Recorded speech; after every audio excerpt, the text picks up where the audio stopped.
हिमाचल प्रदेश में लोक निर्माण विभाग पीडब्ल्यूडी और जल शक्ति विभाग आईपीएच के ठेकेदारों की लंबित पेमेंट को लेकर राज्य सरकार ने बड़ा फैसला लिया है। मुख्यमंत्री के प्रधान मीडिया सलाहकार नरेश चौहान ने इस संबंध में बड़ा बयान देते हुए कहा कि सरकार ने ठेकेदारों के लंबित बिलों के भुगतान के लिए 500 करोड़ रुपए जारी कर दिए हैं। नरेश चौहान ने कहा कि मुख्यमंत्री सुखविंदर सिंह सुक्खू के निर्देशों पर यह निर्णय लिया गया है ताकि विकास कार्यों में तेजी लाई जा सके और ठेकेदारों को समय पर उनका भुगतान मिल सके। उन्होंने बताया कि सरकार ने स्पष्ट निर्देश दिए हैं कि 1 मार्च तक की सभी देनदारियों को प्राथमिकता के आधार पर क्लियर किया जाए। उन्होंने कहा कि पीडब्ल्यूडी और आईपीएच विभागों को निर्देश जारी कर दिए गए हैं कि वे ठेकेदारों के लंबित बिलों का जल्द से जल्द निपटारा करें। इससे न केवल ठेकेदारों को राहत मिलेगी बल्कि प्रदेश में चल रहे विकास कार्यों भी गति पकड़ेंगे। नरेश चौहान ने कहा कि प्रदेश सरकार ठेकेदारों की समस्याओं को लेकर गंभीर है और उन्हें किसी भी प्रकार की आर्थिक परेशानी न हो, इसके लिए लगातार प्रयासरत है। सरकार का उद्देश्य है कि विकास कार्यों में किसी भी तरह की रुकावट न आए और परियोजनाएं समय पर पूरी हो सके। उन्होंने विपक्ष पर भी निशाना साधते हुए कहा कि इस मुद्दे पर अनावश्यक राजनीति नहीं की जानी चाहिए। उन्होंने विपक्षी दलों को सलाह दी कि वे जनता से जुड़े मुद्दों पर राजनीति करने के बजाय प्रदेश के विकास में सहयोग करें। नरेश चौहान ने कहा कि सरकार पारदर्शिता के साथ कार्य कर रही है और सभी लंबित भुगतान चरणबद्ध तरीके से जारी किए जा रहे हैं। आने वाले समय में भी ठेकेदारों की देनदारियों को समय पर निपटाने के लिए सरकार प्रतिबद्ध है। आज आप लोगों के माध्यम से एक दो चीज़ों पे हाईलाइट करना चाहता हूँ कि आज हमारी सरकार ने, जो माननीय मुख्यमंत्री जी ने मुझे जानकारी दी, जिस प्रकार से पीडब्ल्यू के माध्यम से काम करते हैं और ये विकास होता है, बेसिकली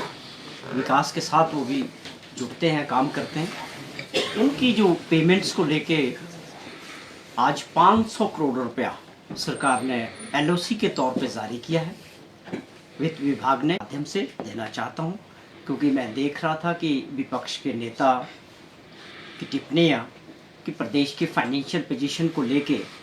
बार बार वो करते रहते हैं कि भी जो है प्रदेश की आर्थिक स्थिति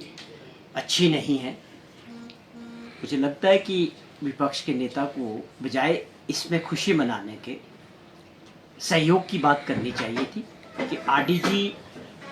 बंद होने के बाद हिमाचल की आर्थिक परिस्थितियां क्या रहेगी और उनको लेके किस तरह से हम, चाहे विपक्ष में हो लोग चाहे सत्ता पक्ष में हो,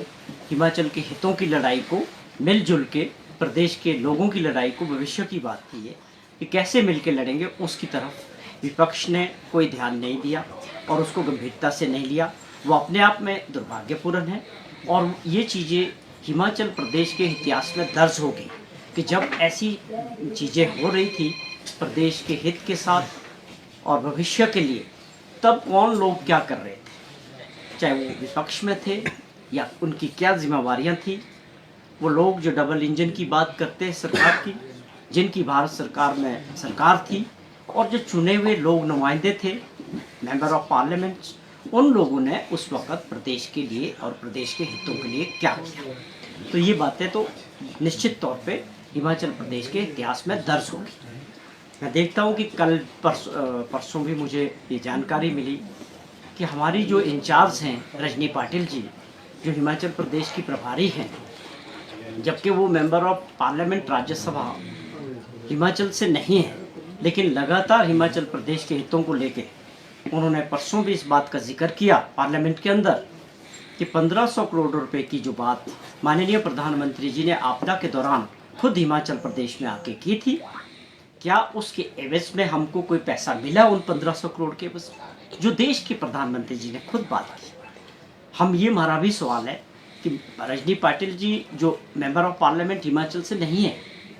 और जो हिमाचल प्रदेश के लोगों ने एमपीज भेजे हैं लोकसभा में और राज्यसभा में, ये उनके लिए एक सबक किस तरह का है कि जो बाहर से एमपी है वो हिमाचल के हितों की बात कर रही है और जो हमारे अपने नुमाइंदे हैं हिमाचल प्रदेश के, वो भी जनता को बताएं कि उन्होंने आरडीजी को लेके या हिमाचल प्रदेश को आपदा के दौरान प्रधानमंत्री जी ने जो 1500 करोड़ रुपए का जिक्र किया था, ये हमारा भी उनसे प्रश्न है कि वो इस चीज़ों को हिमाचल के प्रदेश की जनता को बताएं कि उन 1500 करोड़ रुपए क्यों नहीं आ रहे। ये तो प्रधानमंत्री जी से ऊपर कौन है घोषणा प्रधानमंत्री जी ने खुद की। आप सब लोग प्रदेशवासी और प्रदेश के मीडिया के सभी लोग उसके गवाह हैं। तो ऐसा भेदभाव क्यों हो रहा है, ये अपने आप में गंभीर विषय है। इस पे लेकिन आरडीजी बंद हुई, उसके लिए हमारी सरकार ने और बहुत बड़े फैसले लिए हैं, जिस स्थिति में और विकास में खास तौर पे उसको बाधा नहीं आने देंगे, ये मुख्यमंत्री जी ने ठान लिया है। लेकिन अपने अधिकारों की लड़ाई आरडीजी के जरिए या दूसरे और अधिकार जो राज्यों के हैं, पानी के तौर पे, ग्रीन स्टेट के तौर पे, उन चीज़ों को हम आगे बढ़ाते रहेंगे और लेकिन प्रदेश का विकास में कमी आने नहीं देंगे। तो ये कुछ चीज़ें थी जो मैं आपके माध्यम से प्रदेश की जनता को कांग्रेस पार्टी और सरकार की तरफ से बताना। सरकार ने कंटिन्यूटी में पूरी की है।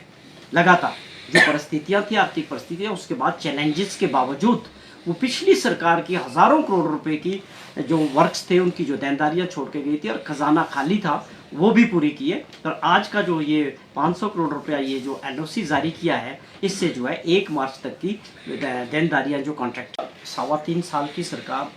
कांग्रेस पार्टी की हो चुकी है, माननीय सुखविंदर सिंह सुक्खू जी की अध्यक्षता में। आप सभी इस चीज़ के गवाह प्रदेशवासी कि हमारी सरकार पे कोई गंभीर आरोप 3 सालों में किसी तरह का किसी भी नहीं लगा है। भाजपा मुद्दाहीन है, इसमें कोई दो राय नहीं।